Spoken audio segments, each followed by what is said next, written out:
नमस्कार, मैं निर्मल रतनलाल वैद। आज आपको मैं एक ऐसी शख्सियत से मिलवाने जा रहा हूं जिन्होंने अभिनय के क्षेत्र में मतलब इतिहास रचा है। आज से लगभग 37 वर्ष पूर्व भारत के दूरदर्शन पे एक धारावाहिक आया था, हम लोग से जिन्होंने सफर किया और वो आज तक भारतीय टेलीविज़न, रेडियो, फिल्म और अभी ओटीटी प्लेटफॉर्म, इतने सारी विधाओं में जिन्होंने आज तक दर्शकों के साथ जुड़ी हुई हैं, जयश्री अरोड़ा जी, मैं आपका स्वागत करता हूं। नमस्कार है। नमस्कार। करोड़ों चाहने वाले आपके, आज से नहीं, जब से आप, शायद मुझे लगता है कि मैं आपसे पूछने से पहले आप रेडियो से आपने शुरू किया था? स्टेज से शुरू किया था जब मैं 4 साल की थी तब। अरे वाह। इंडियन क्लासिकल डांस सीखती थी मैं, कथक, मणिपुरी और राविंद्र की शैली के नृत्य मैंने सीखे हुए हैं। तो 4 साल की उम्र से मैं स्टेज कर रही हूँ, थिएटर कर रही हूँ 9 साल की उम्र से। क्या बात। और रेडियो कर रही हूँ 1978 से, शायद 76। और टेलीविजन कर रही हूँ 1980 दिसंबर। 41 साल हो गए टेलीविजन में भी 41 साल हो गए। अब ये मत पूछिए मेरी उम्र कितनी। नहीं, वो किसी को आवश्यकता नहीं है। एक कलाकार की कोई आयु नहीं होती है। बिल्कुल, बिल्कुल। और वो बच्चे से लेकर बड़ों तक सबके चहेते होते हैं। कलाकार ही ऐसा है, वो कभी कोई सोचता भी नहीं है कि उनका कलाकार जो है, किसी ने शायद जोहरा सहगल से भी उनकी आयु नहीं पूछी। वो तो मेरी हीरो हैं जोहरा जी। एक बार मुझे याद है, हम विज्ञान भवन गए थे, वो आई हुई थी और हमें भी बुलाया गया था। तो मुझे देखकर वो बोली, क्या लड़की, तू ऐसी उम्र को रोल करती है, ये भी कोई बात है। मैंने कहा, जोहरा जी आप मेरी हीरो हैं, मैं तो काम करना चाहती हूँ जैसे आप कर रही हैं। और शायद वो 90s में थी उस वक्त। तो मुझे बोलने लगी, क्या है, बड़ी उम्र के जो रोल होते वो हमारे लिए छोड़ दे। मैंने कहा, कोई बात नहीं जोहरा जी, अभी भी करेंगे, और जब आपकी उम्र तक पहुंचूंगी मैं तब भी करूंगी। तो मेरी तो हीरो जोहरा सहगल हैं। जी हाँ, जिन्होंने शतक लगाया। उनके नक्शे कदम, शायद शतक 102 दिया जी। ओहो, तो शायद बस ऊपर वाले की मर्जी, अगर उनकी तरह मुझे भी लंबी उम्र दे तो मैं। क्या बात है जी, बिल्कुल जी, ईश्वर करे आप शतायु हो और उस आयु तक भी आप सबका मनोरंजन करते रहे। फिर मैं ऊपर पहुंच के जोहरा जी से कहूंगी कि जोहरा जी, आपने मना किया था कि क्या उम्र वाली औरत का रोल करती है, देखिए मैं बिल्कुल आपके नक्शे कदम पर चल रही हूँ। जी जी बिल्कुल। आप आर्मी बैकग्राउंड से हैं? बिल्कुल। आपके पिताजी, आपके भाई, आपके पति? मेरे नाना जी भी वो थे। तो उस आर्मी बैकग्राउंड से किस तरह से आपका रुझान कला की तरफ हुआ? रंगमंच, रेडियो, टीवी, फिल्म, तो इसके बारे में थोड़ा सा मैं बताइए। निर्मल, शायद आप जानते हैं मैं बंगाल से हूँ। जी जी। तो बंगाल में मैं हमेशा मजाक करती हूँ, जोक बोलती हूँ कि उनके नसों में कल्चर दौड़ता है, इसलिए थोड़े अनिमिक होते हैं। जी जी जी, ठीक है। तो क्योंकि मैं बंगाल से हूँ तो वहाँ पर ये कल्चरल एक्टिविटीज़ बहुत ज़्यादा होते हैं। हर कोई गाना सीखता है, हर कोई नृत्य सीखता है, हर कोई इंस्ट्रूमेंट बजाना सीखता है, और पढ़ाई लिखाई तो सर्वोपरि। तो क्योंकि मैं उस माहौल से हूँ, तो हालांकि ये मैं ज़रूर कहूँगी कि मैंने कभी प्रोफेशन, कलाकारी को, एक्टिंग को प्रोफेशनल तौर पे, जो मैं एक प्रोफेशन के तौर पे मैं लूँगी, ये कभी सोचा नहीं था। मतलब कभी घर में डिस्कस नहीं किया था। जब डांस के लिए जाती थी, सीखने के लिए, स्टेज प्रोग्राम करती थी, फिल्मों के लिए मेरे फादर को बोला हुआ था कि वो, शायद मैं 12 साल की थी जी। तो उन्होंने कहा नहीं पढ़ाई करेगी। तो जब किसी ने बोला कि उसको फिल्मों में भेजो, क्या है, अच्छी मतलब स्क्रीन प्रेजेंस होगा इसका, उस वक्त मेरे मन में एक लगा था, है अच्छा, तो फिर हम भी कर सकते हैं, क्यों नहीं, मैं भी करूँगी। यही बात हुई थी। पर फिर उसको स्टेज करती थी, डांस बेसिकली, नृत्यांगना, थिएटर करती थी, फिर रेडियो किया, टेलीविज़न मैंने किया 1980 से। जी। और रुझान अगर कहें, स्कूल में भी जब मैं पढ़ती थी तो हमेशा डांस वगैरह के लिए, थिएटर, टैब्लू वगैरह के लिए मुझे सिलेक्ट किया जाता था। और क्या हुआ कि जब मैं क्लास 9 में थी तो फिज़िक्स, लॉगरिथम्स, ये सारे हुआ करते थे, और लास्ट 2 पीरियड में फिज़िक्स हुआ करता था और हमें ले जाया करते थे डांस रिहर्सल्स के लिए।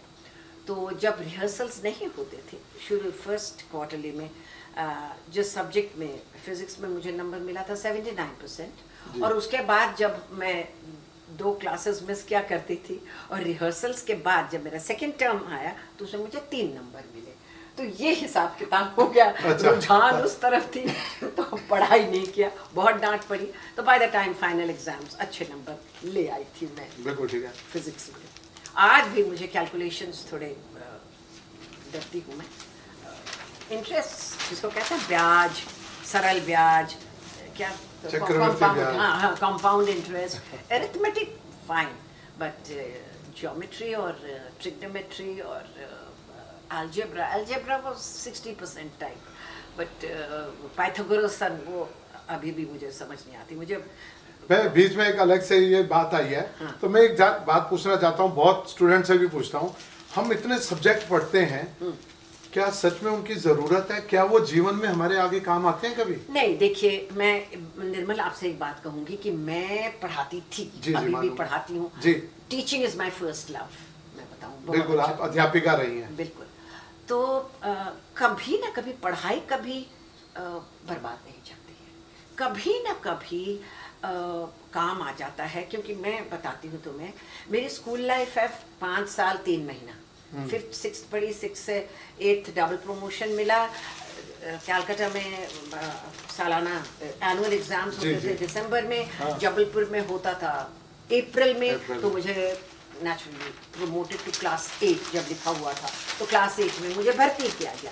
तो हमारी जो प्रिंसिपल थी मदर थॉमसन, उन्होंने कहा कि इतनी छोटी लड़की है, क्लियर नहीं कर पाएगी, तो let her sit the class, नहीं तो मेरे फादर ने बोला हाँ बिल्कुल, नहीं तो किताबें वो छुएगी नहीं है।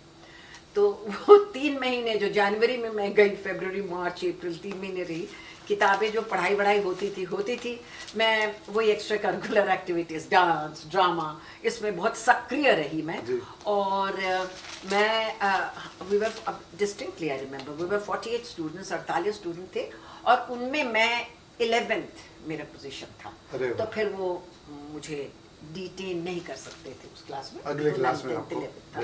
तो 5th 6th 3 months in class 8 and 9th 10th 11th, इस हिसाब से मेरी पढ़ाई। अच्छा, आप ये मानती हैं जो स्टूडेंट कला से, आर्ट से जुड़ जाता है, वो ब्रिलियंट हो जाता है, उसकी सोचने समय की शक्ति बढ़ जाती है, वो ज्यादा अवेयर हो जाता है? नहीं, ये तो बनी बात है। मैं तो अपने लिए कहूंगी कि देखिए, फर्क आ गया है अभी निर्मल। अभी माँ बाप जो है ना, मेरे बच्चों के लिए भी, हमारे पेरेंट्स जो थे, पढ़ाई, स्टडी। मैं तो चलो बंगाल से हूँ, तो कल्चर, डांस, क्लासिकल डांस, वो सब कराते थे, फोक डांस भी किया हर जगह के। एक बार एक डांस सीखो तो अपने आप आपके अंदर आ जाए। गाना सीखा, सब कुछ किया, पर कभी किसी ने ये नहीं सोचा था कि मैं इसको बतौर प्रोफेशन लूंगी कि हाँ भाई पढ़ाई करो, आगे है। और पढ़ाई मेरे हिसाब से आपको एक आपका जो कैरेक्टर है ना, संपूर्ण तरह से आपको एक सेंसिबल इंसान बना देता है। मैं तो अपने स्टूडेंट्स को भी बोलती हूँ, हालांकि आप लोग अग्री नहीं करेंगे, अभी इतने सारे कोर्सेज आ रहे हैं, मैं अपने स्टूडेंट्स को भी बोलती हूँ कि ये जो प्राइवेट में ग्रेजुएशन करते हैं ना, 3 साल का जो वो कॉलेज है ना, वो डेवलपमेंट, आपके पर्सनल डेवलपमेंट, आपके interaction between 2 students, interaction between girl and boy, बिल्कुल ठीक बात, समझे ना। अचानक सब ऑल बॉय स्कूल से आते हैं, ऑल गर्ल्स, मैं तो कॉन्वेंट में थी तो ऑल गर्ल्स स्कूल, तो वो जो झिझक होती है, क्या बातें करें, क्या देखेंगे, देखते हैं उनको, जहाँ लड़की ने देख ली आंखें दूसरी तरफ कर ली, जो एक शाइनेस है, एक एक रुकावट है, मैं कैसे बात शुरू करूं, मैं हाथ मिलाऊं या मैं नमस्ते करूं या मैं क्या बोलूं। बिल्कुल ठीक बात है। तो ये चीज अगर आप ग्रेजुएशन करो, मैं तो हमेशा सबको बोलती हूँ कि वो 3 साल जो कॉलेज का होता है ना वो बिल्कुल ठीक है। मैं इसमें और बहुत महत्वपूर्ण बात पूछना चाहता हूँ कि जो पहले भी कहा, जो कला से जुड़ जाता है, मान लीजिए थिएटर से जुड़ने वाला एक बहुत ब्रिलियंट स्टूडेंट है जो 100 में से 100 मार्क्स लाता है, लेकिन वो खड़ा होके अपनी बात को कह नहीं पाता है। देखिए, आपका ये मानना है बिल्कुल कि इंटरेक्शन होता है ना, रंगमंच बिल्कुल बहुत इम्पोर्टेंट है अपनी बात, अपने विचारों को व्यक्त करने के लिए। बिल्कुल है। देखिए मैं एक बात बताऊं, जब आप पढ़ाई करते हो, अपने आप पढ़ाई करते हो, दरवाजा बंद के अंदर करते हो, और जब आप जाते हो, पहली बात तो आप शेयरिंग सीखते हो, सबसे बड़ी चीज। हाँ, शोइंग एंड टेलिंग, नहीं उसको ऐसा मत कर, ऐसा मत। जब हम पढ़ाई करते हैं, नोट्स लिखा, नहीं मैंने कुछ नहीं लिखा, वो छुपा के नोट्स लिखा जाता है। पर जहां हम थिएटर में हम रिहर्सल के लिए जाते हैं, तो एक को आता नहीं है, इसको इस तरह से क्यों ना करें। तो एक जो दूसरे को सहायता करना है, एक लविंग एंड लिविंग वाली जो बात है, how to express yourself. Absolutely, आप खुल जाते हैं, आप बातचीत करने में, आप इंटरैक्ट करने में, आप सहज हो जाते हैं बहुत, जो कि शायद सिर्फ पढ़ाई पढ़ाई पढ़ाई कहते हैं ना, अब all studies and no play makes Jack a dull boy, शायद वो लागू होता है।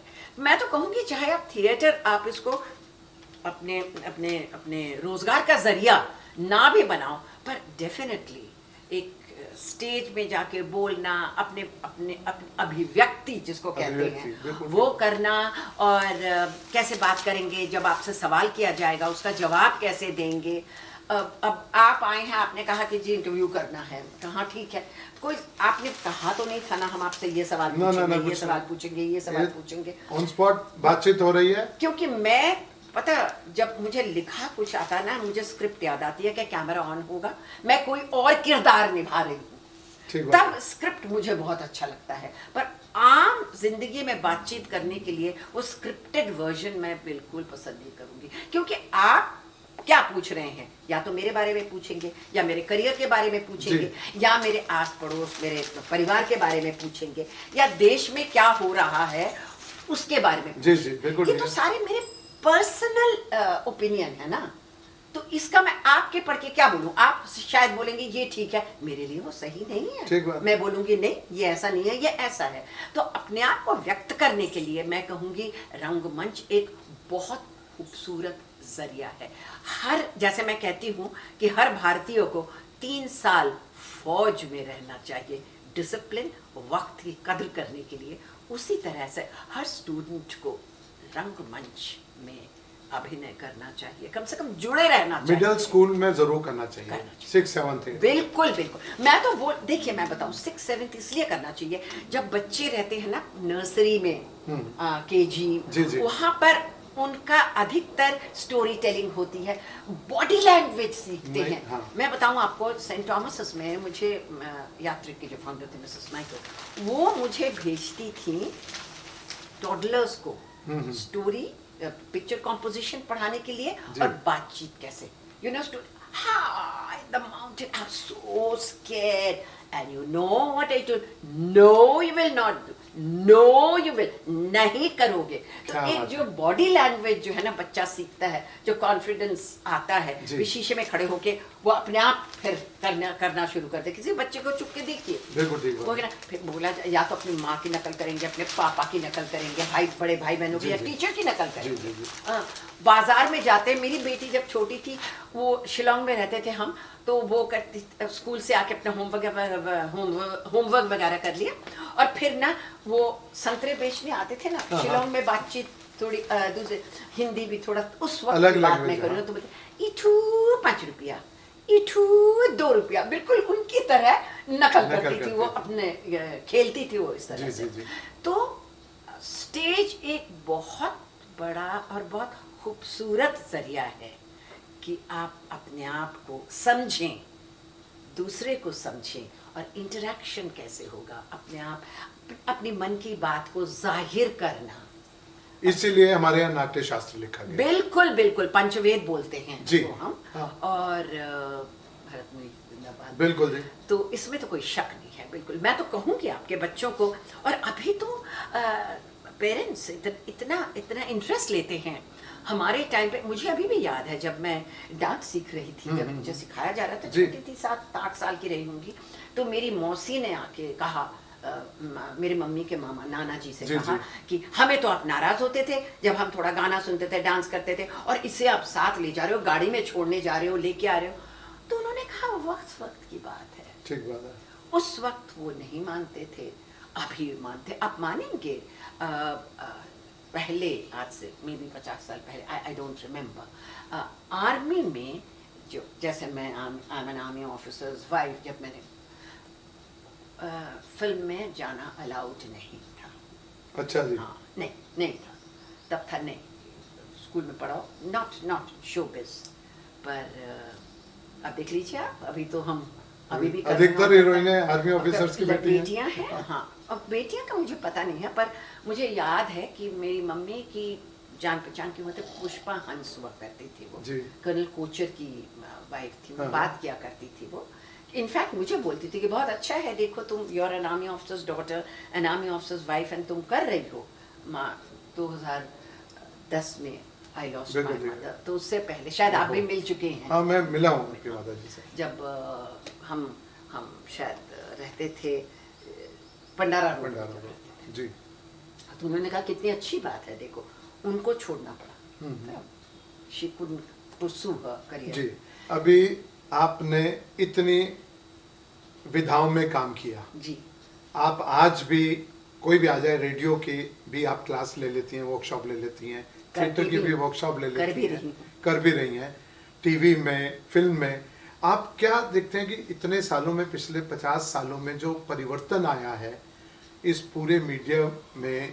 एक दूरदर्शन चैनल होता था, आज गिनती नहीं है मैं कितने चैनल 1980 से बोलूंगी, क्योंकि तभी से मैंने तभी से शुरू किया था। दूरदर्शन देखिए, शुरू हुआ। मैं तो ये कहती हूँ, मैं उन खुशनसीब कलाकारों में से हूँ जो टेलीविजन टेक्निकली, टेक्नोलॉजिकली ग्रो हो रहा है। मैं भी साथ साथ ग्रो हो रही हूँ। बिल्कुल ठीक है। पहले हम लोग किया था, 1980 से कर रही हूँ मैं। उस वक्त तो आपको मल्टी कैमरा था, बिल्कुल थिएटर की तरह, 5 कैमरा 6 कैमरा हुआ करते थे, ऊपर नीचे, मतलब क्या बताऊँ आपको।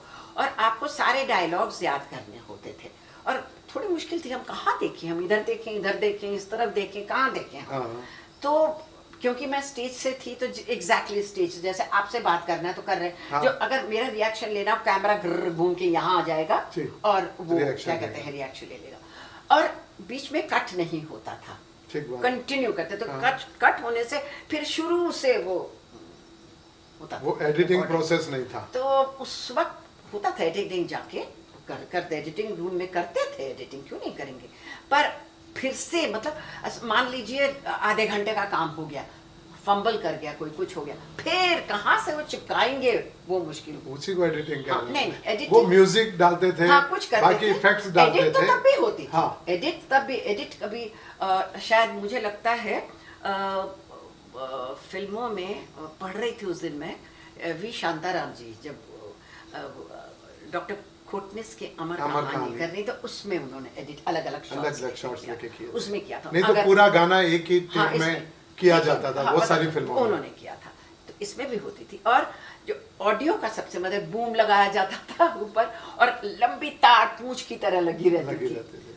उसके बाद आया जी हाई बैंड आया, लो बैंड था, फिर हाई बैंड आया, हाई बैंड आया, फिर बीटा आया, अभी डिजिटल आ गया। मैं अब और इसमें भी जो डिजिटल में लगा भी के चिप आ गई। हाँ, वो है। तो अच्छा, टेक्निकली तो बहुत अच्छा हो गया पहले से, इसमें तो कोई शक नहीं है। जी। देखिए, पहले क्या था, मुझे याद है, अभी मैं नाम नहीं लूंगी, हमने 1980-81 की बात होगी, 80 दिसंबर से हाँ मैंने जी, टेलीविजन शुरू किया। हाँ। और मेरा पहला था इत्तेफाक से, और वो आउटडोर शूटिंग थी, देवेंद्र गोस्वामी उन्होंने, और हम लोग भी मैंने किया ना, श्रेय मैं उनको दूंगी, क्योंकि वो गए हुए थे मेक्सिको कि डेली सोप क्या होता है, इंफॉर्मेशन एंड ब्रॉडकास्टिंग मिनिस्ट्री तक करना चाहती थी उस वक्त। और उस बाद में ये बातचीत हुई थी जब मिस्टर गाडगिल हुआ करते थे। वीएन गाडगिल। हाँ, उसके बाद एक्टिविटी हुई जब साथे साथ आए। जी जी।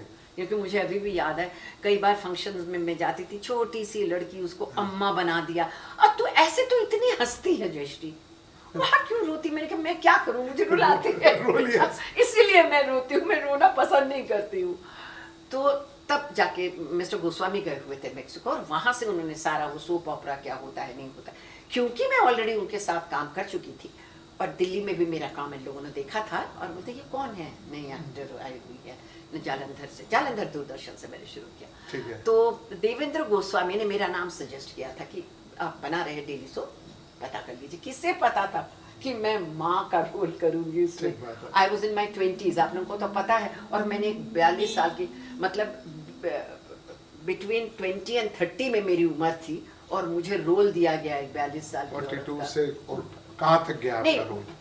उसकी उम्र, भागवंते की उम्र उस वक्त 42 थी। हाँ जी। ठीक है, पर क्योंकि जो परिस्थितियां ऐसी थी, बसेसर और सास और ये और वो, घुट घुट के जीना करना, उससे और बुरी लगती थी। और वो मतलब उसके पास वक्त ही नहीं था कि वो थोड़ा बजे सुबह उठ के वो जूड़ा बना लेती थी अपना एक, बिल्कुल ठीक है। और वही 4 साड़ियाँ वहां से चंद्रकांता में भी आपने एक बड़ा जबरदस्त रोल किया, बुनियाद में सांझा चूल्हा, जो उस समय के शायद ही कोई ऐसा डेली सोप दूरदर्शन का होगा जिसमें मतलब आपको ना लिया जाए। हाँ, इसमें कोई शक नहीं है। दूरदर्शन, उस दिन मैं देख रही थी कि इन्होंने ना दूरदर्शन का एक बनाया, ओल्ड दूरदर्शन, उसके बारे में तो मेरी एक तस्वीर छापी हुई थी उन्होंने और कहा था she was the Doordarshan queen of Doordarshan days. इसमें कोई शक नहीं है। देखिए, हम लोग बुनियाद, सांझा चूल्हा, दिल दरिया, लेखू, प्रथम प्रस्तुति, 100 बात की बात, चंद्रकांता, देवी चौधरानी, मतलब you name it and I was in. बिल्कुल ठीक है।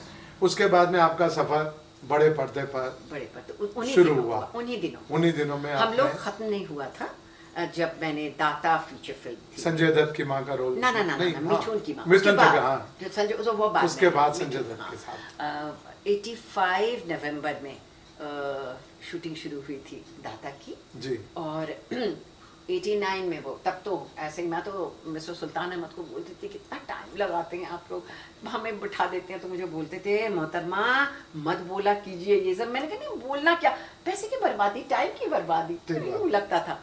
तो फिर फीचर फिल्म भी किए, 1-2 इंटरनेशनल प्रोजेक्ट्स भी किए और उसके बाद 90 बच्चे छोटे थे तो उनका पढ़ाई ये वो उसका भी आप पूरा ध्यान रखते हैं। परिवार के साथ साथ आपने पूरा समन्वय बनाया, परिवार ने आपको सहयोग दिया, ब्रिगेडियर साहब ने आपको सहयोग दिया, लेकिन आपने अपने परिवार का पूरा ध्यान रखा। ये मैं पर्सनली जानता हूँ कि आपने बड़े बड़े ऑफर ठुकरा दिए क्योंकि उस समय आपके परिवार को जरूरत थी। बिल्कुल, मैं या तुम बोलती हो जी, बच्चे, हस्बैंड बच्चे, ऐसा बोलो ना, you should be your husband, your children and then home. I said no, my husband of course, but बच्चों को तो मैं लाई हूँ ना दुनिया में जी। तो मेरी सबसे बड़ी जिम्मेदारी मेरी बच्चों के लिए है और उनके लिए चाहिए घर।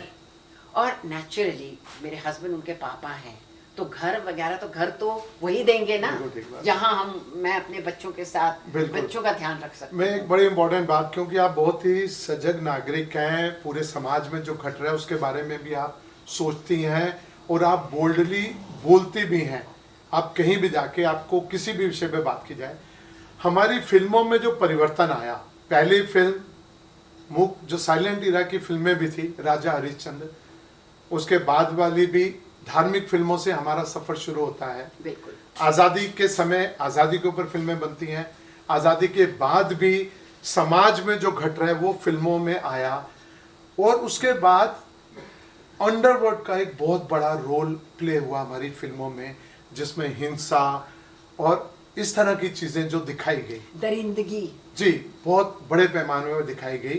तो ये जो क्या ये पूरे विश्व में सभी देशों में इस प्रकार से ही होता है कि जो समाज में घटता है वो फिल्मों में आता है, या जो फिल्मों में होता है वो समाज में? देखिए, वाइस वर्सा मैं बोलूंगी, ये मतलब एक दूसरे क्या कहते हैं जो फिल्म है वो हमारा समाज का प्रतिबिंब है जी, ठीक है।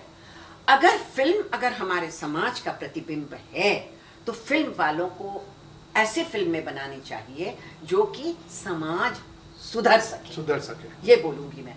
अब हिंसा हो रही है तो मारा, उसको मार, इसको ये कर, जिसके दिमाग में होगा भी नहीं वो भी हिंसक बन जाएगा, सोचना शुरू कर देगा। बिल्कुल ठीक है। और देखिए, हम लोग जो है ना, हमारे भारतीय शुरू से आप ले लीजिए ना, जब शुरुआत हुई थी, जब इंडस वैली सिविलाइजेशन, उससे भी पुराना ले लीजिए आप, आदि मानव, जब वो हाथ बड़े बड़े हुआ करते थे, वो क्या कहते हैं, शान युग था, आग पत्थर स्टोन से एज जिसको बाद में, बोलते हैं, हाँ, नियोलिथिक एज से पहले वो था। उसमें आप जानवरों का पहले लोहा अपने हाथ से पहले उनको मारते थे, उसके बाद पत्थर, नुकीला पत्थर, फिर धीरे धीरे उन लोगों ने हथियार बनाने शुरू किए, और फिर आया इंडस वैली सिविलाइजेशन, हिंद कुश महासागर का जो सभ्यता जो मानते हैं। फिर उन्होंने शुरू किया सूरज को पूजना, पेड़ को पूजना, हवा को पूजना, पानी, मतलब पंच तत्व उस वक्त अपने आप उनको समझ आ गया। तो ये तो हमारा सबसे पुरातन सभ्यता है, बिल्कुल, जिसको हम कई बार हमारे कुछ फ्रेंड्स पूछते हैं कि व्हाट डू यू अंडरस्टैंड हे हिंदू। मैंने कहा हिंदू इस तरह से इस्तेमाल, Hinduism is a way of life, ठीक है, it is not a religion. Our religion is Sanatani, हम मूर्ति पूजा करते हैं, ठीक है ना। हम जब संक्रांत कब होता है, हम करते हैं जब पक्ष चेंज होता है, कृष्ण पक्ष से शुक्ल पक्ष, शुक्ल पक्ष से कृष्ण पक्ष। और हमारी जो नदियां हैं, इतने पवित्र नदियां, अभी तो सबने उसका बेड़ा गर्क करके रख दिया, पर तो भी जो ये तो हमारे पुराने वक्त से चला आ रहा है ना, बिल्कुल। और गॉड अगर आप बोलें, गॉड अंग्रेजी में बोलते हैं, हमारा ट्रिनिटी है ब्रह्मा विष्णु महेश, और उसको अगर आप गॉड बोलेंगे तो वही हो गया ना, the generator, the organiser and the destroyer. फिर वही ट्रिनिटी ब्रह्मा विष्णु महेश के ऊपर हम आ जाते हैं। तो हर चीज बदल रहा। सुनिए, लोग कहते हैं ना, अब आपने पूछा कि फिल्में बदल रही हैं, फिल्में पहले क्या थी। देखिए मैं एक बात बताऊं, वैल्यूज कभी बदल नहीं सकते, सफेद सफेद रहेगा, काला काला रहेगा, जी जी ठीक है। ग्रे, उनके जो शेड्स बदलते हैं। पहले हम देखते थे ये है, इसमें जो हीरोइन होगी उसमें और कुछ नहीं, सिर्फ वो पवित्रता भरी रहेगी, पति आके मारेगा, सास आके मारेगी, लात से, इससे उससे, वो जाके बाहर जाके 100 किस्म का बंदरपना करके आएगा वो बेचारी। क्यों भाई, क्या वो मार खाने के लिए पैदा हुई है? और सबसे मुझे आता, आज बेटी तो पराया धन होता है। क्यों पराया धन होता है भाई? बेटी आपकी है, जिस तरह से आप बेटे को दुनिया में लाए हैं उसी तरह लेके, और पराया धन आपके घर में वो आ रही है जो आपके वंश को बढ़ाने के लिए, तो वो पराया धन जिसको आप बोलते हो, वही तो आके ultimately she is the queen of the house, ठीक है, वही मालकिन बनती है, वही तो है इसमें। और सबसे बड़ी राजनीतिज्ञ तो हमारी मदर्स इन लॉ होती है। जो नई बहू आती है उस बेचारी को बातचीत भी नहीं आती है। हमारे बंगाल में एक है कालरात्रि, जैसे शादी हो के दुल्हन को ले आए ना, तो वो रात, मतलब सूरज ढलने के बाद पति पत्नी एक दूसरे के, दुल्हा दुल्हन मुंह नहीं देखते हैं, सास के साथ रहती है, सास के साथ सोती है। सास वो है द नाइट ऑफ इनिशिएशन। अच्छा जी, वो बताएगी, देखो बेटा साफ सब ऐसे ही हैं, वो हैं रिश्तेदारी में आ गए हैं, पर उनसे ज्यादा, समझ गए ना, वो तुम्हारा ये है। सास पूरी गुट्टी में समझाती है कि इसको ऐसा करो, ऐसा करो, इस परिवार में कैसे रहना। By the time if she is a good learner, वो रातों समझ गई, हाँ भैया समझ में आया, she is the boss of the family, ऐसे करना, और उसको खुशनुमा ख्वाब भी दिखता है, तो अगर ये बॉस ऑफ द फैमिली तो कल मैं भी बनूंगी। तो इसी तरह से अगर आप हर चीज के इनिशिएशन अगर सही, अचानक क्या हो जाता है कि आप, हमारा एवोल्यूशन भी तो ऐसा ही हुआ है ना, यूनिसेल्युलर से मल्टी सेल्युलर, पहले बना एक अमीबा था, सब कुछ वो एक सेल में होता था, फिर हुआ, फिर तीसरा, और उसके बाद हम होमो सेपियन नाम आए। अब आप एक तरफ से हमारे समाज में हम देखते हैं आज भी, जो हम कहते हैं ना द वे ऑफ लाइफ, चाहे वो कोई भी हो, किसी भी मजहब का हो, पता, अगर आप सिगरेट पी रहे हैं, अगर बड़े को देखा तो आज भी लोग हाथ छुपा लेते हैं, बिल्कुल ठीक है। आप ड्रिंक ले रहे हैं कोका कोला के अंदर या कैंपा कोला के अंदर, या कुछ करके, हाँ ठीक है, इस तरह से। क्यों? ये जो आंखों की शर्म है, ठीक है ना, ये जो है ना, जो तहजीब जो है ना हमारा, यही हमारे संस्कार हैं, ठीक है ना। तो फिल्मों में अगर यही चीज, फिल्मों में बैठे चीयर्स करें, ठीक है भाई, आजकल के लड़के हो सकते हैं, हो भी, जो फिल्म्स हैं वो समाज का दर्पण है जी। या आप ये कह सकते हैं कि फिल्में देखकर यूथ बिगड़ रहा है, जी बड़े बूढ़े जो हमारे, वो कहते थे फिल्में नहीं देखनी है, ये जी। नहीं देखना, और बिल्कुल भी नहीं जाना, अरे बिल्कुल बिगड़ जाएगा, बिगड़ जाएगी। तो उनका आइडिया ये था कि फिल्में देखकर बच्चे बिगड़ जाएंगे।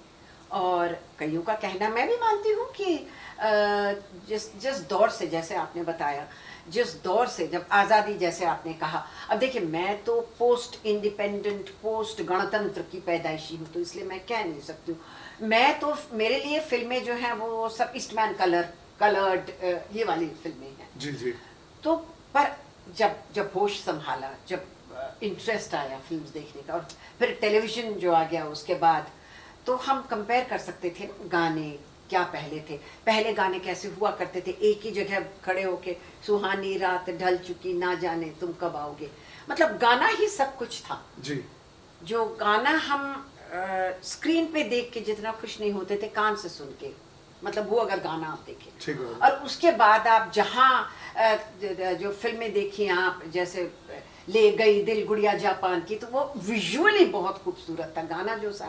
गाना जो था सो था।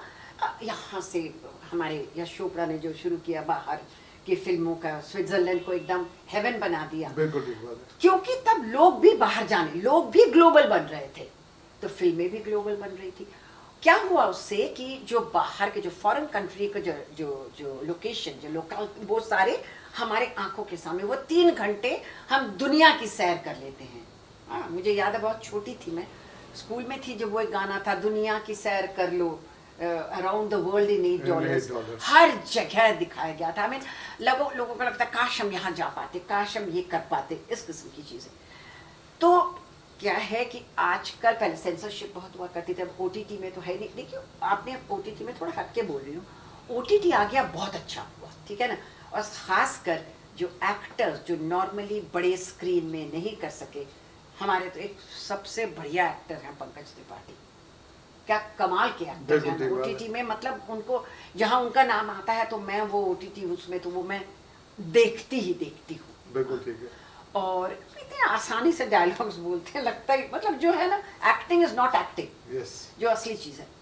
पर क्योंकि सेंसरशिप नहीं है, ऐसा कुछ दिखाते हैं कि जो कि हम, फिर वही बात आ जाएगी कि हमारे भारतीयता उसमें नहीं है। ये हर चीज इतना डिटेल्स में क्रूड लगता है, बेमतलब के, ये वो हमारे समाज के साथ जेल भी नहीं करता। नहीं, बिल्कुल नहीं करता। ये जितने भी स्लीजी चीजें दिखाते हैं, वो कोई देखना भी नहीं पसंद करता।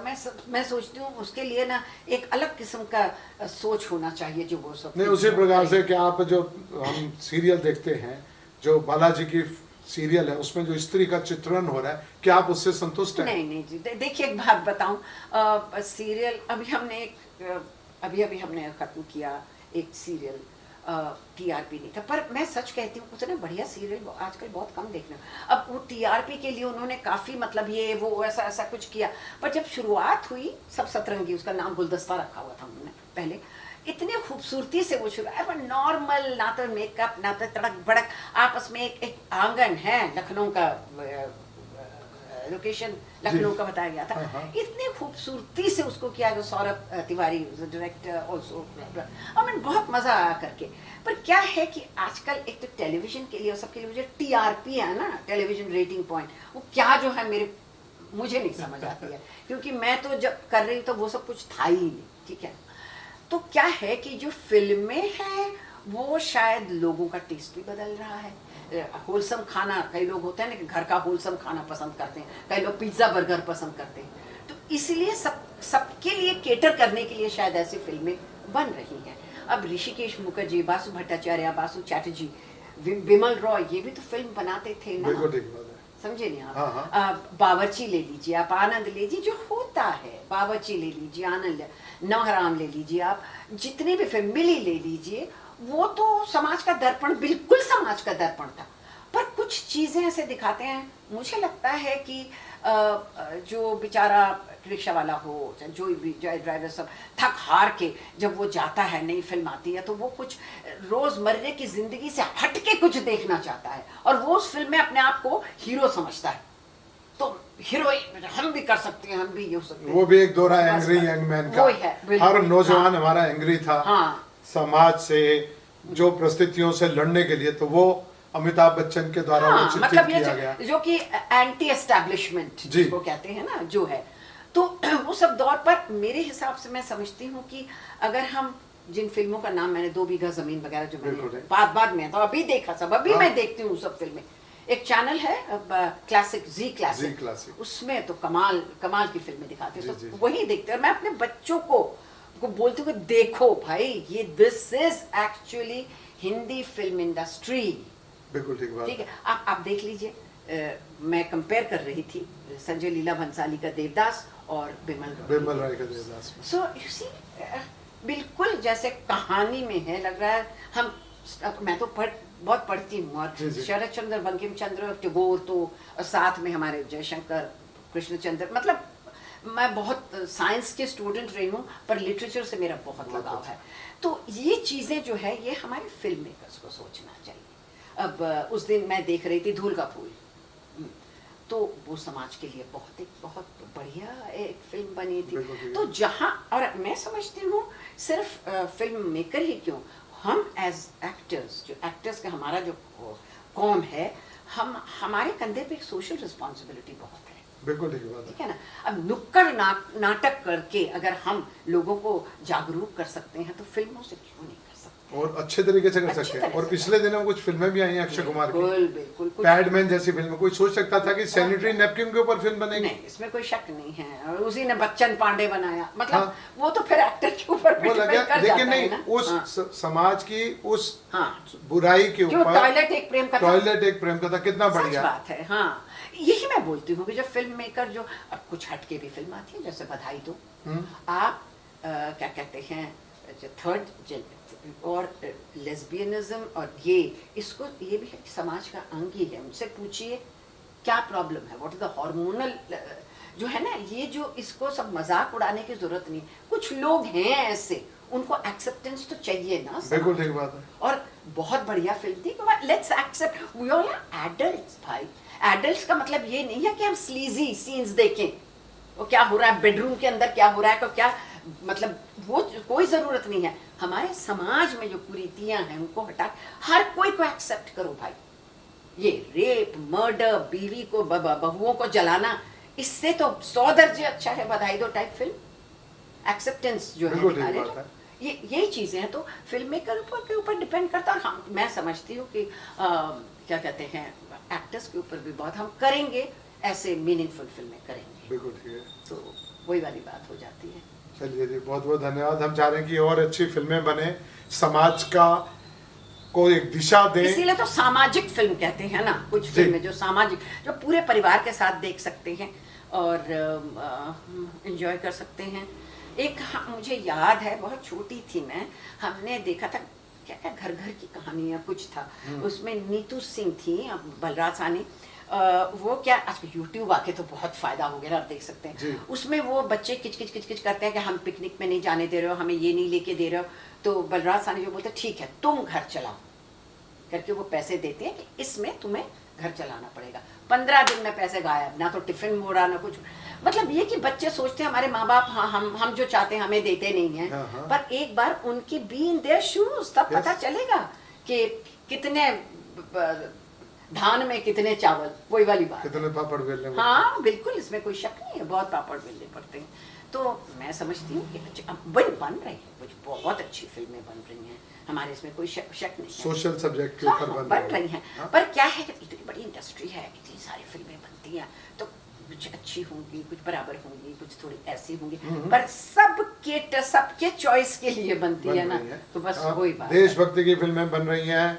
हमारे जो महापुरुष हैं, देखिए आप, उड़ी जैसी फिल्म का बनना, जो हो रहा है, जो हुआ है, बिल्कुल दिखाया, वो तो फिल्म नहीं ना, पहले वो इंसिडेंट हुआ, उसके बाद फिल्म बनी। बिल्कुल ठीक बात है। तो वही वाली बात है। भुज, जो लोगों ने नहीं पता, भुज बिल्कुल वैसा ही हुआ था, जो हुआ था वो ही बताया, उसी को बताया गया।